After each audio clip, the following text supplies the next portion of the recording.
Hello friends.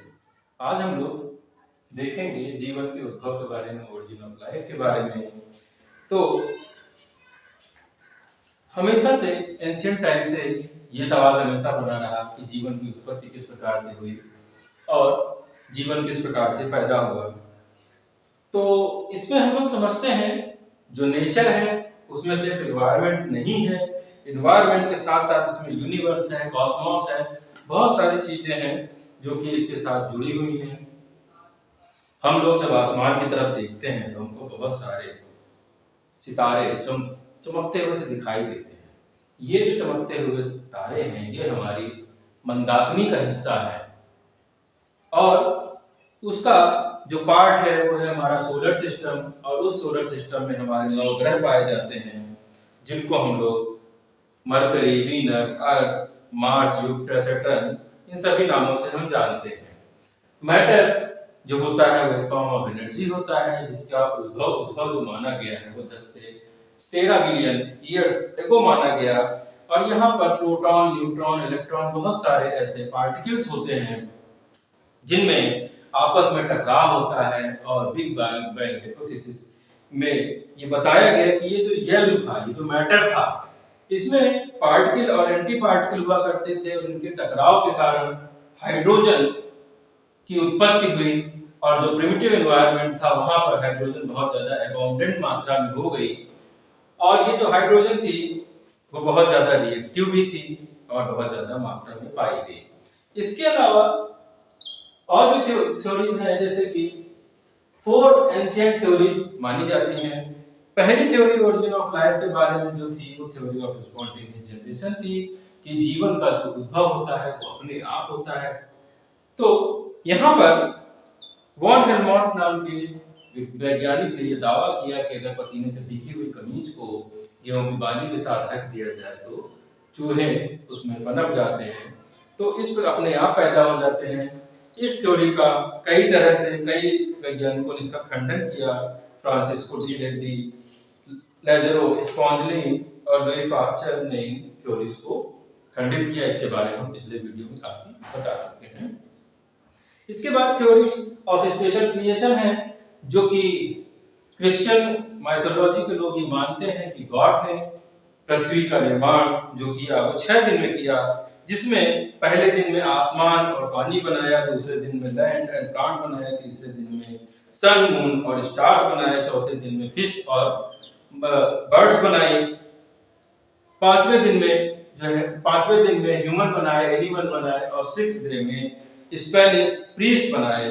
तो इसके ये भी एक थ्योरी है। इसके अलावा हिंदू माइथोलॉजी के अनुसार ब्रह्मा ने इस सृष्टि की रचना की है।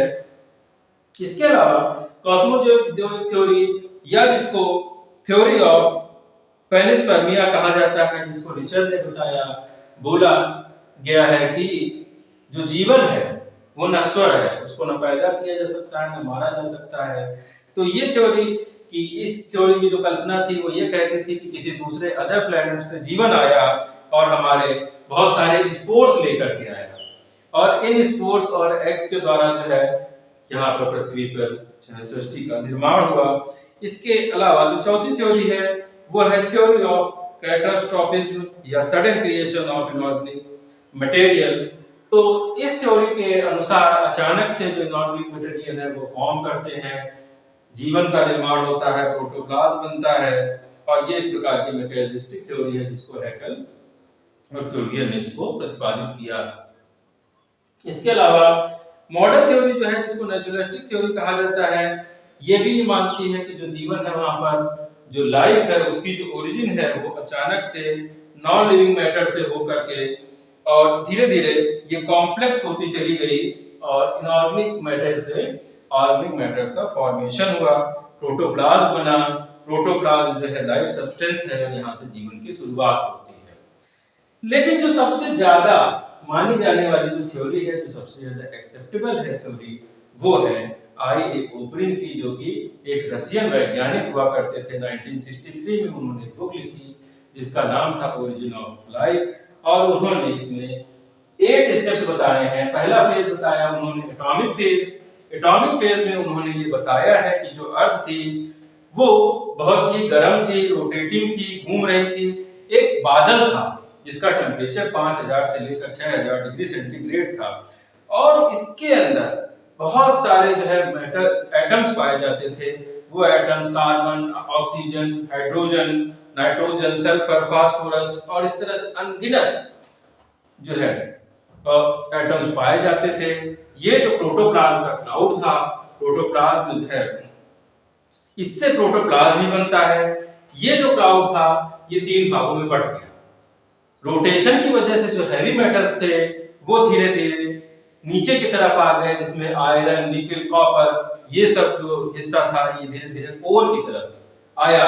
और जो जो मीडियम वेट के पार्टिकल्स थे जैसे कि sodium, potassium, silicon, manganese, chlorine, phosphorus, sulphur, aluminium, इन सब ने मिलकर के लिथोस्फीयर का फॉर्मेशन किया जो कि हमारे कोर के ऊपर का हिस्सा थी। और जो बहुत हल्के पार्टिकल्स थे जिसमें नाइट्रोजन, हाइड्रोजन, ऑक्सीजन, ऑर्गन ये सब प्रिमिटिव एटमॉस्फेयर का फॉर्मेशन कर रहे थे। दूसरे चरण की बात करें तो दूसरे स्टेप में origin of molecules and simple inorganic compound का फॉर्मेशन होता है।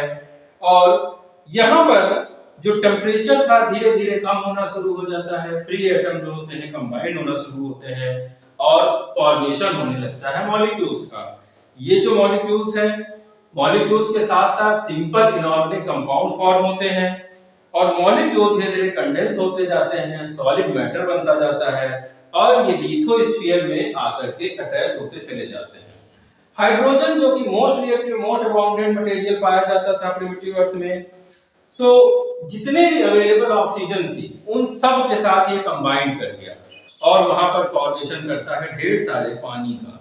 ये जो पानी है तो इस प्रकार से जब पानी बना तो एटमॉस्फेयर जो था वो रिड्यूसिंग था। आज का जो एटमॉस्फेयर है वो ऑक्सीडाइजिंग है, पहले का जो एटमॉस्फेयर था वो रिड्यूसिंग था। हाइड्रोजन ऑक्सीजन के साथ ही नहीं सिर्फ बल्कि नाइट्रोजन के साथ भी कंबाइंड हुआ और पहला कंपाउंड बनाता है वो पहला कंपाउंड होता है अमोनिया। तीसरे स्टेप की बात करते हैं, जो लिथोस्फीयर है धीरे धीरे हार्ड होता जा रहा है। यहाँ पर बहुत सारे वोल्केनिक इरप्शन होते हैं। वोल्केनिक इरप्शन में जो मेटेलिक पार्ट होता है, मेटेलिक लावा होता है और उसके साथ बहुत सारी gases, carbon dioxide, carbon monoxide, nitrogen, ये सारी गैसेस रिलीज होती हैं और कंबाइन होती चली जाती हैं तो बनाती हैं नाइट्राइट कार्बाइड्स। वाटर वेपर्स जो थी वो वाटर वेपर, मेटेलिक कार्बाइड, ये सब सिंपल ऑर्गेनिक कंपाउंड थे अमोनिया, और ये सब मिलकर के फॉर्म करते हैं मीथेन का। मीथेन का भी फॉर्मेशन हो जाता है। अब जो पानी है वो गिरना शुरू होता है पृथ्वी के ऊपर, लेकिन टेम्परेचर इतना ज्यादा है कि जैसे ही पानी जो है नीचे पृथ्वी पर आता है वैसे ही इवेपोरेट कर देता है दोबारा से।